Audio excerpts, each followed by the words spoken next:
नमस्कार साथियों, स्वागत है टारगेट विथ सुमित चैनल पर।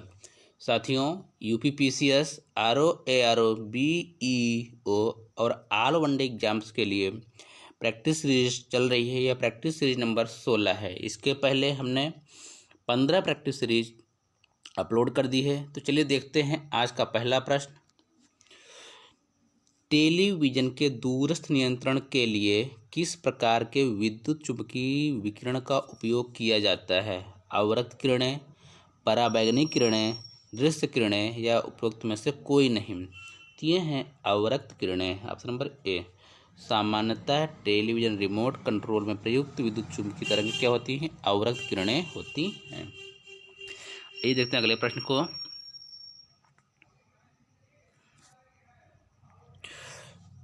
टरबाइन व डायनेमो से बिजली प्राप्त करने में किस ऊर्जा को विद्युत ऊर्जा में परिवर्तित करते हैं? तो यह हम करते हैं मैकेनिकल ऊर्जा को विद्युत ऊर्जा में। क्या उनको मैकेनिकल ऊर्जा को जब हम किसी टरबाइन से या किसी यंत्र से विद्युत ऊर्जा प्राप्त करते हैं उसे क्या कहते हैं? मैकेनिकल ऊर्जा। देखिए, डायनेमो विद्युत चुम्बकीय प्रेरण द्वारा यांत्रिक ऊर्जा को विद्युत ऊर्जा में परिवर्तित करते हैं क्या कहलाता है? डायनेमो। जो यांत्रिक ऊर्जा को विद्युत ऊर्जा में परिवर्तित करता है वो क्या कहलाता है? डायनेमो। क्लियर। अगले प्रश्न की ओर। प्रश्न संख्या 3।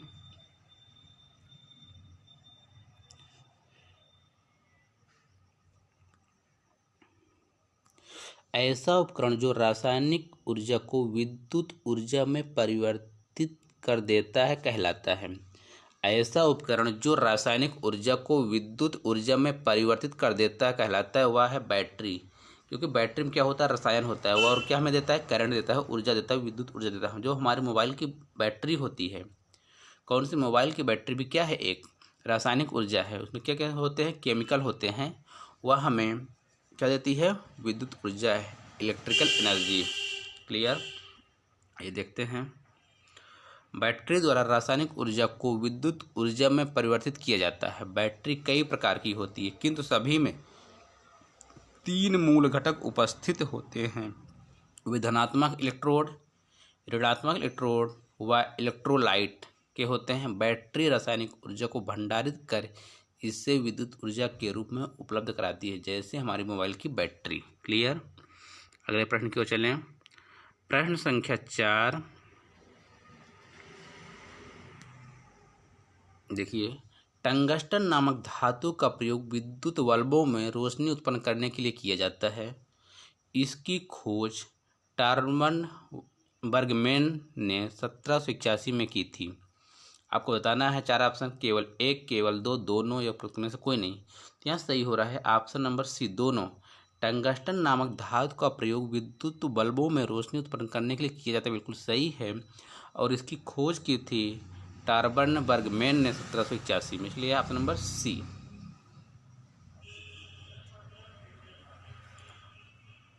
उपर्युक्त का डिस्क्रिप्शन देख लीजिए। टंगस्टन नामक धातु का प्रयोग विद्युत बल्ब में रोशनी उपलब्ध करने के लिए किया जाता है। इसकी खोज टॉर्मन बर्गमैन ने 1781 में की थी। विद्युत बल्ब में टंगस्टन का बना हुआ एक पतला तंतु होता है, जिससे होकर जब विद्युत धारा बहती है तो यह गर्म होकर प्रकाश देने लगता है।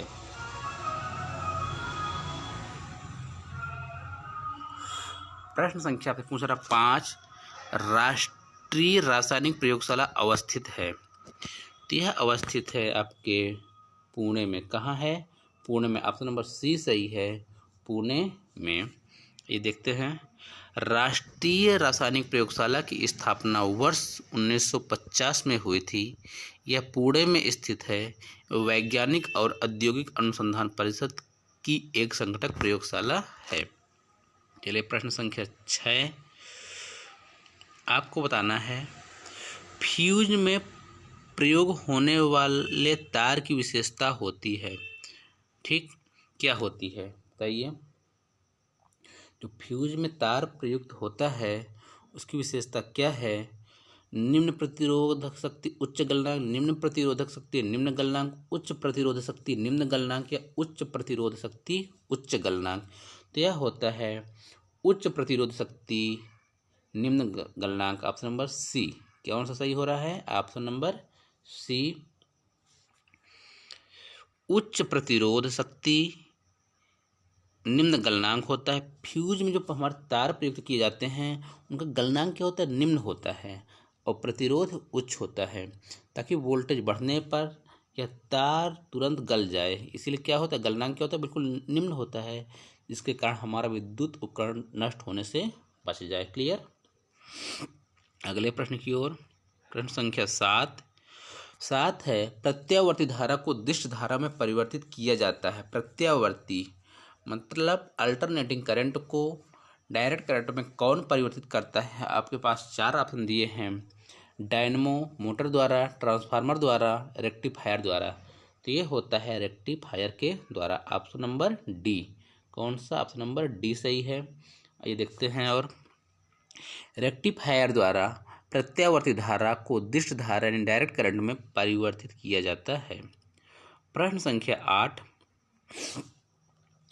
किसी अर्धचालक का प्रतिरोध गर्म करने पर क्या होता है? किसी अर्धचालक, जो अर्धचालक होता है उसको गर्म करने पर जो उसको प्रतिरोध रेजिस्टेंस है उसमें क्या इफेक्ट आता है? स्थिर रहता है, घटता है, बढ़ता है या कोई परिवर्तन नहीं आता? तो जो उसका प्रतिरोध है घटता है, डिक्रीज होता है। ऑप्शन नंबर बी सही है। किसी भी सेमीकंडक्टर का रेजिस्टेंस हीट करने पर क्या होता है? घटता है। प्रश्न संख्या, तो इसका डिटेल देख लीजिए। अर्धचालक ऐसे ठोस पदार्थ होते हैं, क्या होते हैं? जिनकी विद्युत प्रतिरोधकता चालकों से अधिक परंतु कुचालकों से कम होती है। अर्धचालकों की प्रतिरोधकता ताप बढ़ने पर क्या होती है? कम होने लगती है। जर्मन सिल्वर, जर्मन सिल्वर में चांदी प्रतिशत होता है, कितना होता है? जर्मन सिल्वर में एक भी चांदी नहीं होता, ऑप्शन नंबर सी। क्लियर? आइए देखें। जर्मन सिल्वर या निकेल, सिल्वर, तांबा, जस्ता, निकेल की मिश्र धातु है। जो जर्मन सिल्वर है किसकी है? तांबा, जस्ता और निकेल की मिश्र धातु, अर्थात इसमें चांदी एक भी नहीं होती। प्रश्न संख्या 10, निम्न मिश्र धातुओं में किसमें तांबे की मात्रा अधिकतम होती है? प्रश्न संख्या 10 है, पीतल में, कांसा में, जर्मन सिल्वर में, गन मेटल में। तो यह होती है आपके कांसा में। कहाँ होती है? कांसे में क्या होती है? तांबे की मात्रा सर्वाधिक होती है, कांसे में सर्वाधिक होती है।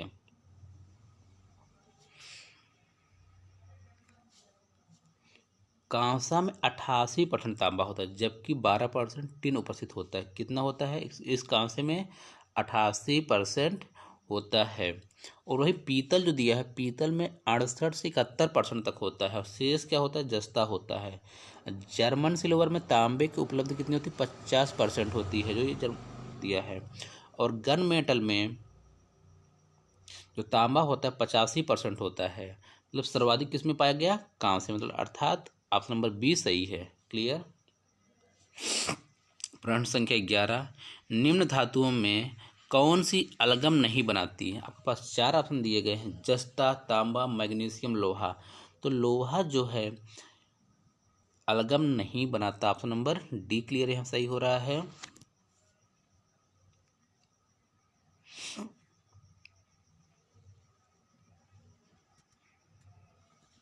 अलगम पारा और अन्य तत्वों के साथ मिलकर बनता है, परंतु लोहे पारे के साथ नहीं मिलता, अतः लोहे का अलगम नहीं होता। प्रश्न संख्या 12, निम्नलिखित में से कौन सा जोड़ा तांबे के मिश्र धातु का है? पीतल एवं इनवार, कांसा एवं माइक्रोम, पीतल एवं कांसा में से कोई नहीं। प्रश्न क्या पूछ रहा, फिर से पढ़िए। निम्नलिखित कौन सा जोड़ा तांबे के मिश्र धातु, तांबा किन किन से मिलकर बना होता है? तो तांबा बना होता है पीतल और कांसे से मिलकर, ऑप्शन नंबर सी। तो तांबा होता है पीतल और कांसे से मिलकर बना होता है। आइए चलते हैं अगले प्रश्न की ओर। पीतल एवं कांसा, इसका डिटेल देख लेते हैं। तांबा तत्व मुक्त एवं संयुक्त दोनों अवस्थाओं में पाया जाता है। यह संयुक्त अवस्था में अयस्कों के रूप में पाया जाता है। इसका प्रयोग विभिन्न प्रकार की मिश्र धातुओं के निर्माण में होता है। पीतल एवं कांसा इसकी मिश्र धातुएं हैं। प्रश्न संख्या 13, ग्रेफीन। ग्रेफीन क्या है? कार्बन की मिश्र धातु है। कार्बन का नैनो प्रतिरूप है। कार्बन का समस्थानिक है, प्रयुक्त में से कोई नहीं। तो जो ग्रेफीन है कार्बन का नैनो प्रतिरूप था। ऑप्शन नंबर बी सही है।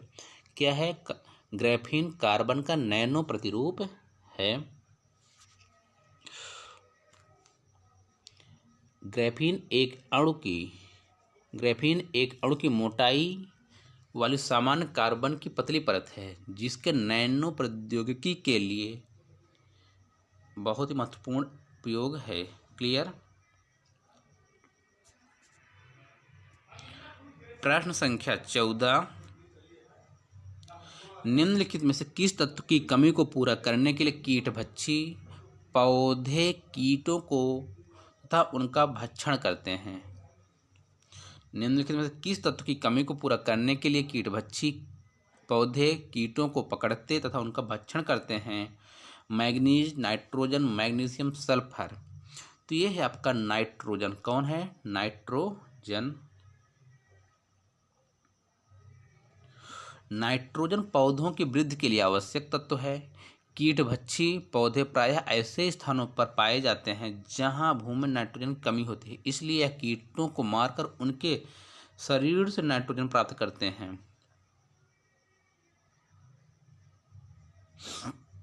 प्रश्न संख्या 15, वायु भरे गुब्बारे में हीलियम को हाइड्रोजन की अपेक्षा वरीयता दी जाती है। किसको दी जाती है? क्योंकि यह क्या होता है?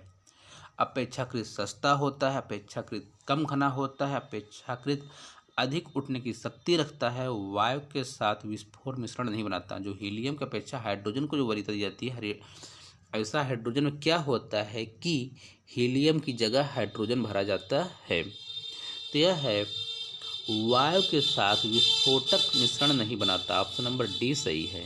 क्लियर?